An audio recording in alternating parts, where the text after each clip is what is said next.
Welcome to Reading the Gospels Together for Wednesday, June the 10th, and today we're reading Luke chapter 16, and we're focusing on two tricky parables, the parable of the shrewd manager and the parable of the rich man and Lazarus.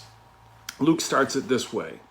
Jesus told his disciples, there was a rich man whose manager was accused of wasting his possessions. So he called him in and asked him, "What's this I hear about you? Give an account of your management, because you cannot be manager any longer." The manager said to himself, "What shall I do now? My master's taking away my job. I'm not strong enough to dig, and I'm ashamed to beg. I know what I'll do, so that when I lose my job here, people will welcome me into their houses." So this fellow, guilty or not, we're not told at this point, is out of a job. Rather than wallowing in self-pity, he looks ahead and comes up with a plan, a shifty plan. He'll approach each of the fellows who owe his master and cut their debts in half.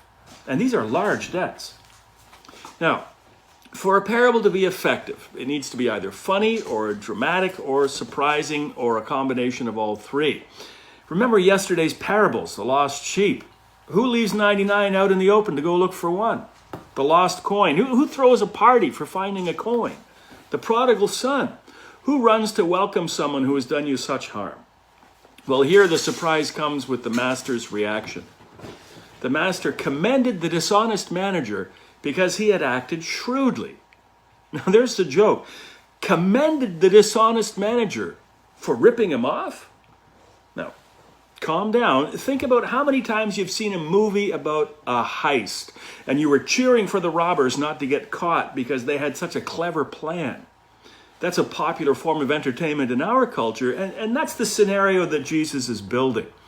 And so now the punchline. For the people of this world are more shrewd in dealing with their own kind than are the people of the light. I tell you, use worldly wealth to gain friends for yourselves, so that when it's gone, you will be welcomed into eternal dwellings. Well, what on earth can that mean? Well, let's turn to a different translation, to Eugene Peterson's Message translation of the same verse. He does it this way. Jesus says, here's Ritter the Wonder Dog, who's keen to get in on this parable. Here's Eugene Peterson's Message translation of the same verse. Now here's a surprise. The master praised the crooked manager. And why? Because he knew how to look after himself. Streetwise people are smarter in this regard than law-abiding citizens. They're on constant alert, looking for angles, surviving by their wits.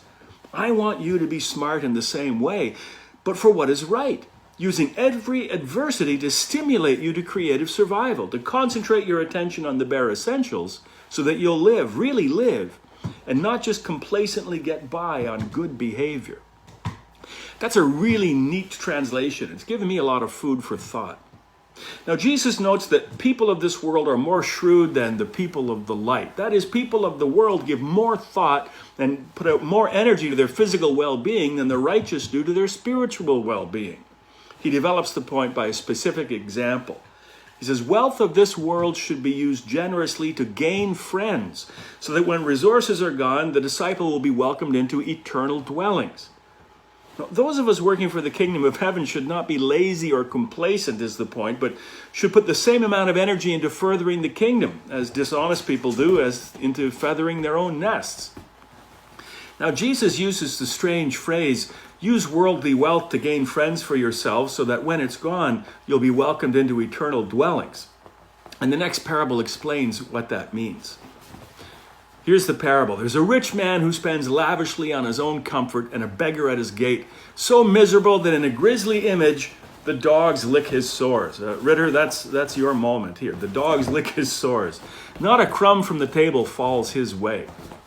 Now, mercifully, the end comes for the beggar, and we read, the angels carried him to Abraham's side, which is to say, a position of great honor and blessing, which is a complete reversal of his earthly situation. But there's another reversal afoot. The rich man dies as well, and he ends up tormented in Hades. All he wants is a drop of water to cool his tongue. Send Lazarus to help me, he calls to Abraham. This is a parable, remember, a little story to make a point. Don't get caught up into thinking this is a literal representation of heaven and hell. Now the bad news. Abraham replies, "Son, remember that in your lifetime you received good things, while Lazarus received bad things. But now he's comforted here, and you are in agony." You see, the rich man has used his wealth for his own comfort, neglecting the poor. There's no one to speak to Abraham on his behalf. He has not used his worldly wealth, to refer back to the earlier parable, to gain friends in heavenly places who might have brought him that drink of water. Now, realizing the hopelessness of his predicament, the formerly rich man thinks of those that he's left behind, perhaps the first and only time he's ever considered anyone other than himself. He answered, "I beg you, Father, send Lazarus to my family, for I have 5 brothers. Let him warn them, so they will not also come to this place of torment." But Abraham replied, "They have Moses and the prophets. Let him listen to them." "And Moses and the prophets," says Abraham, "they have all they need to learn about being mindful of the needs of others and generous to the needy and the poor."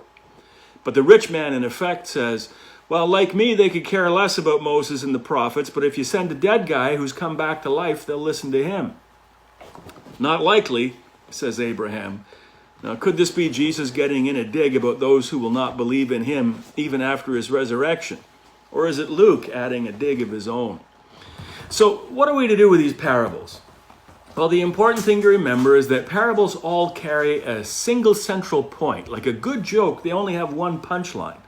And the punchline of the parable of the dishonest manager is, people in the world put a lot of effort into their own situation. People of the kingdom of God need to be as energetic and creative in their work for the kingdom. And the second parable? Now is your opportunity to use your resources to bless others and to help the poor. That's how to invest in the kingdom of God. Don't wait until it's too late. So, how much energy, creativity, and effort are you putting into God's kingdom as opposed to your own? And isn't it time you invested not only in RRSPs, GICs, and mutual funds, and start investing in the kingdom? There's no shortage of opportunities to do so, and it's time to win friends in heaven. Now, tomorrow, we get into Luke chapter 17. We're going to leave the parables behind and find out more about living with the kingdom of God in mind. I look forward to seeing you then.